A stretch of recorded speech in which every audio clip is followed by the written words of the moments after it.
Groundbreaking ceremony para sa tulay na magdudugtong sa Santiago Island patungo mainland Bolinao naging matagumpay. Naritong news scoop ni Susan Yadaw. Emosyonal si Pangasinan 1st District Congressman Arthur Celeste na isagawa ang groundbreaking ceremony noong linggo para sa itatayong tulay na magkukonekta sa mainland ng Bolinao at Santiago Island.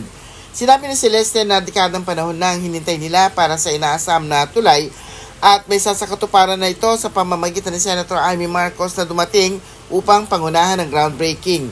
Ang nasabing proyekto ay mayroong kabuang pondo na 1.9 billion at tinatayang mayroong haba na 3.3 kilometro.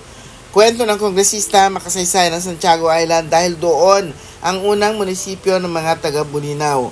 Aniya, ang pagtatayo ng tulay patungo sa isla ay hindi lamang magpapabilis sa paggalaw ng makalakal at serbisyo kundi magpapasigla rin sa industriya ng turismo sa isla. Makikinabang dito ang 8 barangay na kinabibilangan ng Barangay Diwey, Victory, Pilar, Salud, Guyodan, Lucero, Binabalyan at Barangay Luciente 1. Mula sa DWIC 89.3 News FM Northern Luzon, ito si Susan Yadaw, nagbabalita ng tama, naglilingkod ng tama.